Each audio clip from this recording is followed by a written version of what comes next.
RIC FLAIR, has claimed that Bradley Cooper has been in discussions to play Ric Flair in the film of his life. And I thought like Will Ferrell would obviously be the for Eastbound and Down, because that is just the Ric Flair character. But Bradley Cooper, do you see No, it? I don't see Ric Flair making a movie. He's got a lot of fans. I don't see it.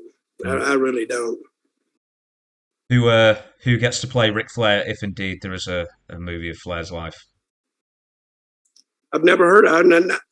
I'm hearing about it for the first time today from you. Ah. Where did this come from? Did Meltzer report it? No, Ric Flair reported it on his own podcast, so take that with a pinch of salt, maybe. Wait a minute. So go on. Flair. This is where I doubt Flair's accuracy.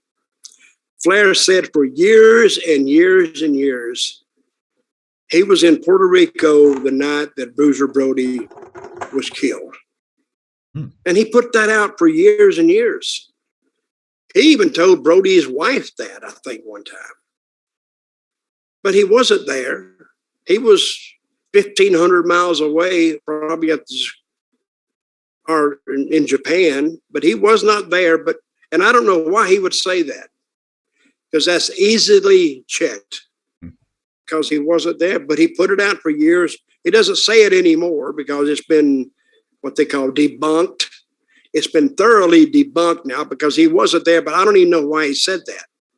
But sometimes if you know Flair, Flair says some things that are not entirely accurate. And for why he says that, I have no idea. We will, and I know I've been promising this for a long time, we'll probably do a Bruiser Brody special like we did the CM Punk special sooner rather than later. But one question about that is if we use the Japanese term gaijin, so there was you and Tony Atlas in or around the locker room that day. Who else of the foreigners were in the locker room that day? Was it just you two guys? I'm trying to think.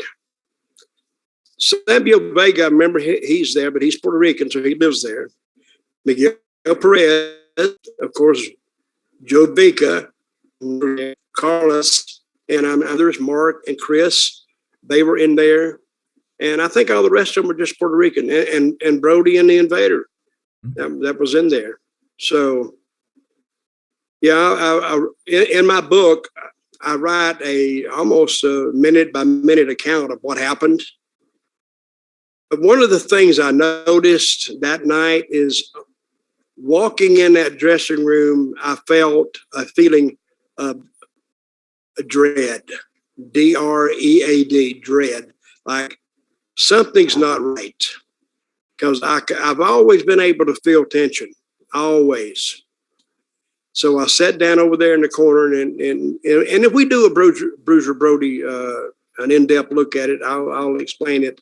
But I sat down over in the corner next to Brody, because I had ridden over there with him from my hotel in Isla Verde. It's a tourist section. And I rode over there with Brody and Tony Atlas. And as soon as I walked in there, I felt something like this come over me and said, there's something not right about tonight. And I sat there in the corner with Brody. Finally, I said, I can't take this anymore. I got to get out. I got to put some space between this area here and outside. So I actually went outside, and I didn't stay long, 5 minutes, 7 minutes. I went to the dugout, and I was watching the people come in. And right when I turned to go back down a long, tunnel, how you get from the dressing room to the dugout, I heard a bunch of noise, and I walked up some stairs, and it was like pandemonium. Because everybody's screaming and hollering, get the doctor, get the doctor, get the doctor. And that's when Brody had been stabbed. The altercation between Brody and that Invader guy had already happened. And when I walked into the dressing room, there was Brody laid out on the floor and with the doctor over him, and shocked me. stunned me. Then I found out what happened, and they said Jose. That was the guy's name. It was the invader's name, Jose. Jose They Gonzalez. said Jose stabbed Brody. I said, who? Yes. I said, who? Jose. Everybody in Puerto Rico was named Jose. It's like John in the U.S. And I knew a lot of Jose's, but they said finally Invader stabbed him. Now that's like me and you are in a room together, and all of a sudden you leave and you come back, and there's another guy in there named Bill, who's your best friend, and they said Bill stabbed him. But we had a bunch of people in there, so you're confused over what Bill did this, and then I found out that it was Invader. It was crazy. There's a lot more. If you watch the Bruiser Brody special on the Dark Side of Wrestling, Dark Side of the Ring, we kind of explained that. But a very, very weird night, and a night that, even though it happened in 1988, which is how many years ago? 34. 42? No, 34.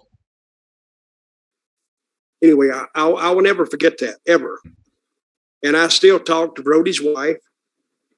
And here's a weird thing about that. I talked to her that night. I called her, and she says that, what's going on? And she said, I hear that Frank got hurt. Nobody told her stabbed. And I said, yeah, he had a little accident. And I didn't try to tell her any more that would unduly alarm her, because she was in San Antonio. And I said, yeah, I think the best thing for you to do is maybe catch a flight to San Juan, and because he's going to need you. And by the time she landed the next morning, she met up, he was already gone. So crazy night, crazy.